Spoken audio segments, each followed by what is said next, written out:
Diawali dengan masalah kerusakan sistem keamanan sebuah perusahaan besar di Hong Kong akibat serangan virus kiriman seseorang bernama Su dan kakaknya bernama Lin si malaikat komputer.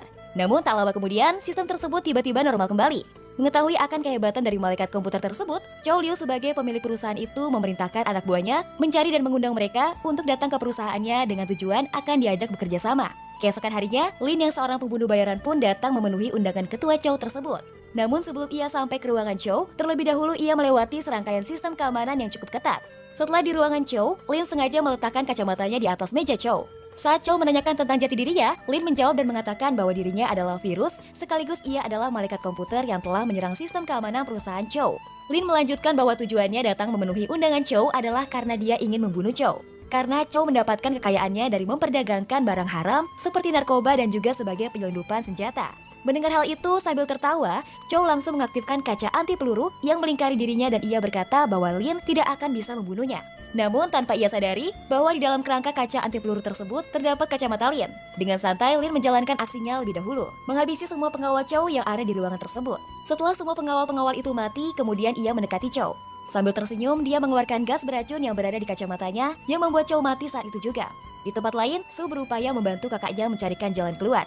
Ia juga memutus saluran komunikasi yang ada di perusahaan itu lalu menggantinya dengan sebuah lagu, sementara Lim bertarung menghabisi satu persatu anak buah Chow hingga dia berhasil keluar dari gudang tersebut.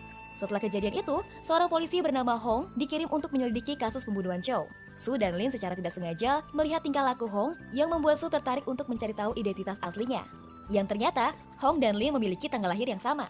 Tapi Lin mengingatkan Su untuk tidak meremehkan Hong. Scene berpindah ke perusahaan Chow, di mana adiknya Chow, Nung yang ingin menggunakan uang kakaknya untuk melakukan investasi. Namun sayangnya mendapat penolakan dari salah satu dewan direksi bernama Lai Kai-jou. Di tempat lain, di mana Su bertanya kepada kakaknya kenapa dia harus selalu menjadi asisten yang hanya bekerja di rumah, membantu mencarikan jalan keluar bagi kakaknya. Lin menjawab bahwa karena Su terlalu emosional dan nekat serta tidak memiliki keterampilan. Beralih ke Hong karena belum menemukan bukti apapun terkait pembunuhan Chow. Ia bersama rekannya pun memutuskan untuk kembali ke TKP dan akhirnya mereka berhasil menemukan petunjuk baru yaitu sidik jari yang mereka temukan di TKP tersebut. Mereka berhasil mendapatkan bukti bahwa otak di balik pembunuhan Chow Liu adalah adiknya sendiri yaitu Chow Nung. Merasa bahwa Hong adalah ancaman baginya yang akan membongkar kejahatannya, Chow Nung mengambil tindakan untuk segera membunuh Lai Kai-jou dengan menyewa kembali malaikat komputer yang telah ia sewa sebelumnya untuk membunuh kakaknya sendiri hanya karena untuk bisa menguasai seluruh aset kekayaan milik kakaknya. Tidak hanya sampai di situ, ia juga berencana setelah berhasil membunuh dewan direksi, maka dia juga akan membunuh malaikat komputer. Di sisi lain, Hong menemukan satu petunjuk lagi, yaitu lagu yang menghambat komunikasi. Saat kejadian, dia pun segera menuju toko penjualan CD. Sesampainya di sana, Su melihat Hong. Karena Hong tidak mengenali dirinya, dia pun mendekati Hong dan dengan sengaja memperdengarkan lagu yang sedang dicari oleh Hong. Hong lantas langsung menyadari bahwa wanita tersebut adalah pelaku yang telah membunuh Chow Liu. Scene kemudian berpindah ke Lin yang sedang berkencan dengan pacarnya. Tiba-tiba mereka diserang oleh 3 orang perampok yang menyerang seakan ingin membunuh mereka. Dan tak ada pilihan lain bagi Lin selain melawan. Setelah mengalahkan para perampok itu, Lin akhirnya terpaksa memberitahukan kepada pacarnya tentang identitas dirinya yang sebenarnya. Dia merupakan seorang pembunuh bayaran. Mendengar hal itu, Yen tetap memilih untuk melanjutkan hubungannya dengan Lin. Sesampainya di rumah, Lin mengatakan pada adiknya bahwa dia ingin menikah. Dia juga memerintahkan adiknya agar segera membatalkan kontrak. Karena dia harus memutuskan mereka berdua harus pensiun dari pekerjaan tersebut dan menjalani kehidupan normal seperti orang lain pada umumnya. Mendengar hal itu, Su hanya bisa berpura-pura ikut bahagia untuk kakaknya. Dia bermaksud melanjutkan pembunuhan itu secara diam-diam. Dia ingin membuktikan pada kakaknya bahwa dia bisa melakukannya sendiri.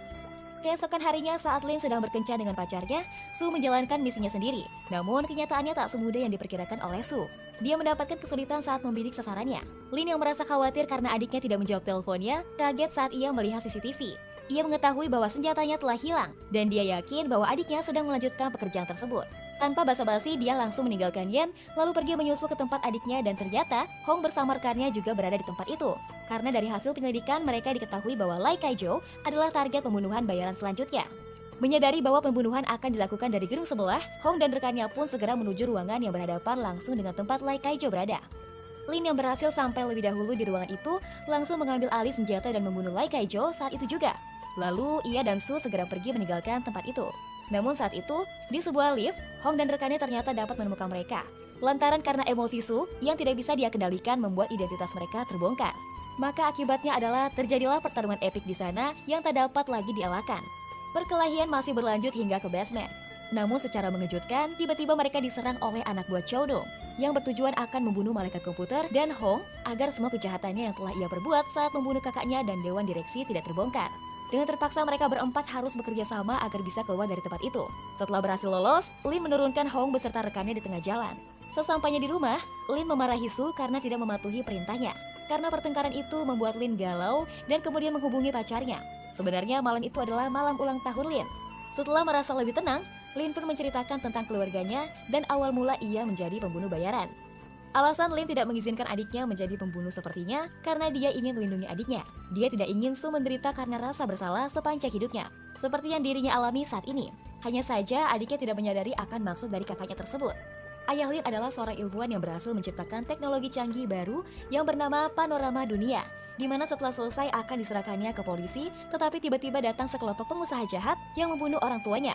Beruntungnya, saat mereka berdua hendak dibunuh juga, tiba-tiba salah satu dari pembunuh tersebut menyelamatkan mereka dan mengajari Lin cara menggunakan senjata dan juga bela diri. Di sisi lain, anak buah Chow Nung berhasil menemukan kediaman Lin dan melaporkannya kepada Chow Nung. Keesokan harinya, tepat hari ulang tahun Lin dan juga Hong, anak buah Chow Nung datang menyusup tiba-tiba ke apartemen Hong dan mengambil kalung serta rambut Hong. Sementara di kantornya, Hong mendapatkan kiriman kue ulang tahun tanpa nama pengirimnya. Namun dia mendapatkan telepon dari Su yang tiba-tiba mengucapkan selamat ulang tahun sambil mengejeknya. Karena kue itulah Hong mendapatkan petunjuk baru dan mendatangi toko kue yang diduganya. Saat tiba di toko kue itu, dia mendapati Su yang sedang membeli kue ulang tahun. Aksi kejar-kejaran pun terjadi. Karena semua jalan keluar telah diblokir, Su menghubungi kakaknya untuk mencarikan jalan keluar. Di saat yang bersamaan, anak buah Chow Nung juga sudah berada di kediaman mereka untuk membunuh Lin. Lin pun terpaksa menghadapi para pembunuh sambil terus memandu adiknya mencari jalan keluar. Su akhirnya berhasil meloloskan diri dari kejaran para polisi, tapi sayang, Lin harus kehilangan nyawa demi melindungi adiknya. Sesampainya di rumah, betapa kagetnya Su mendapati kakaknya yang sudah tak bernyawa. Saat melihat rekaman CCTV, Su melihat orang-orang suruhan Chow Nung yang melakukan pembunuhan itu. Namun sengaja menaruh barang milik Hong di TKP yang artinya Hong akan dijadikan kambing hitam dalam aksi tersebut. Scene berpindah ke kediaman Hong, di mana polisi menangkapnya atas tuduhan pembunuhan Lin. Su datang menyelamatkannya dan mengajaknya bekerja sama untuk membalaskan dendam atas kematian Lin, kakaknya. Hong yang awalnya menolak, akhirnya menyetujui karena Su memiliki bukti untuk membersihkan nama baiknya dan membebaskan dari tuduhan tersebut. Setelah semuanya siap, mereka pun beraksi. Hong membuat banyak cloning Su untuk mengelabui musuh mereka. Tetapi para hacker Chow Nung berhasil mengatasinya, yang membuat Su dalam bahaya. Hong pun terpaksa ikut masuk ke dalam gedung dan menghancurkan semua layar monitor yang ada di ruang tersebut. Pertarungan pun kembali terjadi antara Su dan Hong, berupaya melawan guru bela diri Chow Nung. Walaupun awalnya mereka sempat kewalahan, namun pada akhirnya mereka berhasil menyingkirkan orang tua itu dan berhasil membalaskan dendam atas kematian Lin. Setelah membunuh Chow Nung, Su memberikan bukti pembunuhan kakaknya. Dia juga menyerahkan panorama dunia pada Hong, lalu meninggalkan tempat itu. Di akhir film diperlihatkan Yan yang belum mengetahui kematian Lin dan masih setia menunggu. Dan film pun berakhir.